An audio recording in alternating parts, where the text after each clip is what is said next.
This is The Scoop for Tuesday. I'm Josh Holton with the WMNF News headlines. A local activist is calling for more pedestrian safety infrastructure after a driver crashed into a crowd outside Bradley's on 7th in Ybor City and killed 4 last weekend.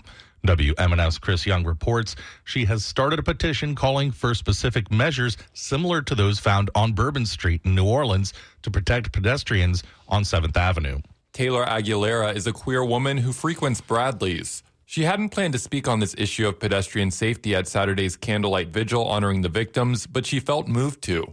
Something came over me of like, you know what? City council is right here. The community is also right here. It's a now or never moment of addressing this issue of pedestrian safety. She was met with cheers from the crowd as she called for Tampa City Council to close 7th Avenue to cars during peak hours like nighttime and weekends.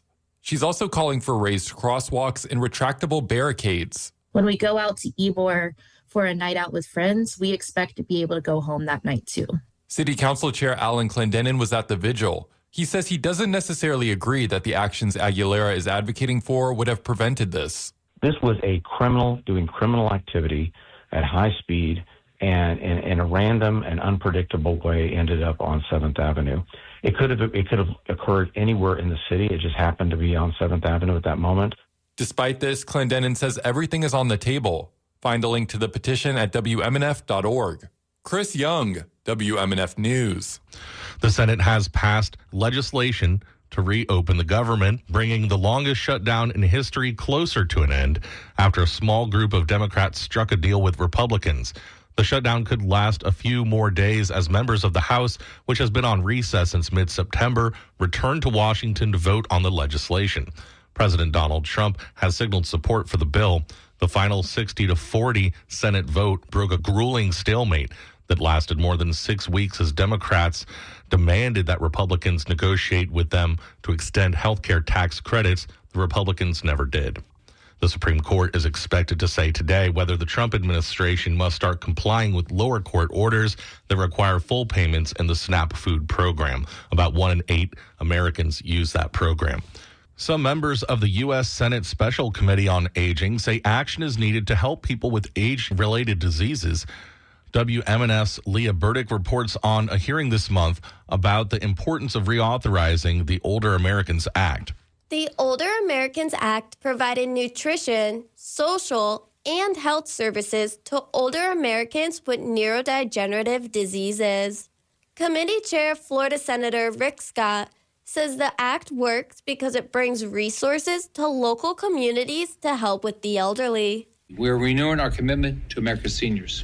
A commitment that in the United States, we will stand by our parents and grandparents as they age, and that when disease or disability strikes, families will not have to face it alone. Witnesses shared personal stories using the Act's programs and funding. Eric Montalegre is a caregiver for his father, who was diagnosed with mild cognitive impairment. At first, Dad received home-delivered meals, which ensured he had healthy food and provided the reassurance of a daily check-in. He then began attending a local adult day center, which has become the heart of his day-to-day life and in many ways the heart of my story. He says these programs funded by the Older Americans Act are providing care and dignity for people like his father. If reauthorized, the program will last till 2030. For WMNF News, I'm Leah Burdick. On this day in 1918, fighting in World War I ended as the Allies in Germany signed an armistice aboard a railroad car in the forest of Compiègne in northern France, giving birth to Armistice Day. The U.S. switched the name of the holiday to Veterans Day, June 1st, 1954, to honor the veterans of the U.S. military in general. A proposed constitutional amendment filed at the state capitol seeks to impose 12-year term limits on county commissioners and school board members. The proposal filed for consideration during the 2026 legislative session could refuel a debate about whether to limit terms to local officials. The House this year passed a measure that sought 8-year term limits for county commissioners and school board members, but the proposal died in the Senate. That measure, at least in part, drew opposition from rural counties. Sunny skies with wind gusts up to 15 miles per hour today and highs around 60. Clear skies tonight with overnight lows around 40. More sunny weather tomorrow with highs in the lower 70s. I'm Josh Holton with the WMNF News headlines. This is The Scoop, recorded at WMNF Tampa.